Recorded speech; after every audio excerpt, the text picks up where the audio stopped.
je profite quand même de l'occasion pour nous féliciter à nous, Haïti, d'avoir accédé au patrimoine culturel immatériel de l'UNESCO. Ça doit être pour nous aujourd'hui une once de fierté par rapport à tout ce qui se passe dans ce pays, et de temps en temps, il y a ces éclairs de fierté et de dignité. Pour un musicien, ou gagner vocabulaire riche, ça, marié avec harmonie, ça, on a parlé de un monde qui gagne un talent immense. C'est le monde, ça, je veux dire, là, qui a traversé. Et le l'a traversé, il écrit page d'histoire, pas là. Nous-mêmes, Haïtiens, dans la génération ça, on tous déjà connaît que un peuple, c'est pas bout de bois, c'est pas bout de mur, c'est pas rivière que nous avons. Un peuple tout, c'est imaginaire collectif. Là. Travail pas nous. C'est assurer que contribution dans la richesse culturelle par nous, contribution dans nous, dans le patrimoine culturel nous, il chita dans l'imaginaire collectif. Là. Et je pense que Dadou travaille pour ça. Il écrit page d'histoire par nous. Nous-mêmes travaillons pas nous. C'est assurer que l'imaginaire collectif là enrichit de toute contribution Dadou Pascal. Abdi Dadou, bon voyage, traverser en paix, à louer jeunes ancêtres nous, mais nous-mêmes, beaucoup de pas nous. On n'a pas assuré nous que le travail ça nous transmettre pour l'autre génération qui a venir. On a dit tout le monde, même gens ça fait de l'autre côté. Pour gros artiste ça qui a traversé, tout le monde campé pour nous battre un gros bravo pour Dadou Pascal.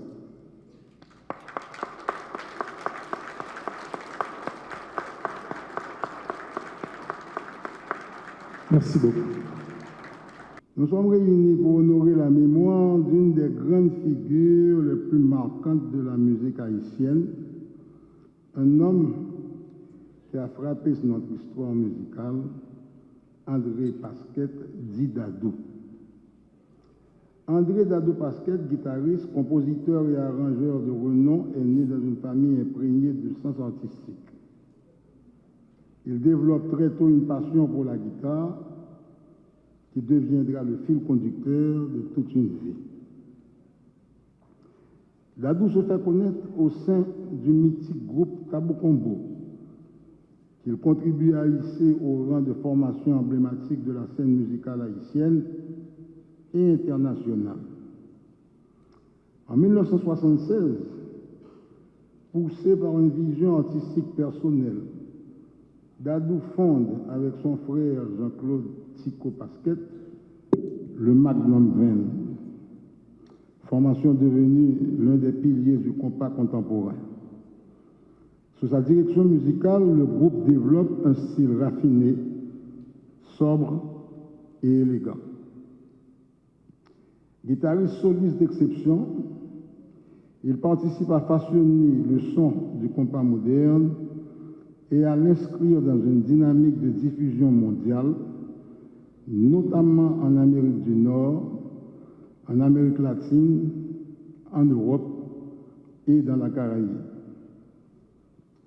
Nous gardons fortement en mémoire les images de Dadou Pasquet et de son band aux Jeux olympiques d'Atlanta en 1996, offrant plusieurs performances et marquant ainsi sa carrière et la musique haïtienne sur la scène internationale. On ne saurait non plus oublier la contribution de Dadou Pasquet à plusieurs grands projets musicaux. Citons par exemple l'arrangement d'un album de Coupé Chloré portant le hit Donkey et sa collaboration privilégiée avec Réginald Bolicard pour des titres à succès. Au-delà de son talent instrumental, Dadou Pasquet était apprécié pour son humilité, pour sa rigueur et sa profonde intégrité artistique. Il laisse l'image d'un musicien discret, un perfectionniste silencieux, exigeant à une certaine esthétique et toujours prêt à transmettre son savoir aux jeunes. Dadou Pasquet s'inscrit parmi les grands bâtisseurs du patrimoine musical national. Si vous le permettez, je me plais à le présenter ainsi.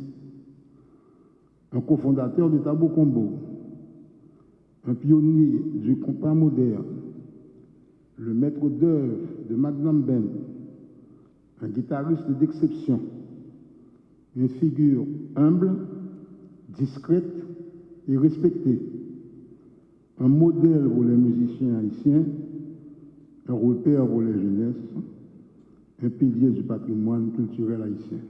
Aujourd'hui, Haïti a célébré, a fêté, et souvenir, musique compas qui rentre dans le patrimoine immatériel l'UNESCO. Et c'est un gros bagage. Et on n'a pas l'impression que les musiciens prennent dans toutes les dimensions. Je pense que si Dadou était là, il a regardé les boules d'une béton. Je n'ai pas l'impression que les gens comprennent ce qu'on fait là, non? Donc, ça, c'est Dadou. Là, surtout pour me parler un petit coup d'expérience avec Dadou. Alors, il faut me rappeler que je fais un exercice qui est vraiment difficile parce que par moment, on pensait que des gens comme Dadou étaient éternels. Je suis tellement présent dans la vie, dans ça à écrit, dans ça à arranger. Et m'a rappelé nos musiques, ça qui arrive côté les aujourd'hui. Et tant comme tu dit, je pense qu'il faut que Dadou ait toujours fait plaidoyer ça. Et je pense qu'il faut que nous commencions par mettre au monde comme Jean-Baptiste sur un piédestal. Et parce que avec Jean Chita dans l'UNESCO là, on va joindre des universités qui décident d'envoyer de jeunes talents, si vous voulez, venir faire études sur le genre musical, ça, sur côté le sortir.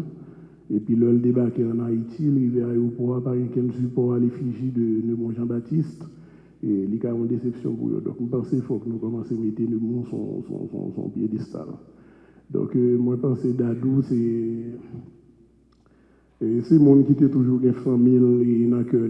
Et si on bagaille Dadou remet sans condition, c'est famille avec Haïti. Ou qu'a un talent, ou qu'a chargé talent, mais gagne passion et Dadou t'a vivre avec la musique là, c'est très difficile et c'est ça qui baille modèle musicien et Dadou et donc à remarquer lui et à côté de Emeline Michel, Bitouva Oba, Mano Chalma et pour ne citer ça ou seulement Dadou parmi les gens qui écrit plus et musique sur Haïti, soit pour charrier les revendications de tous les jours, soit pour chanter la beauté d'Haïti. Donc son plaque Dadou au moins de 3 musiques pour Pipiti qui parlait de Haïti.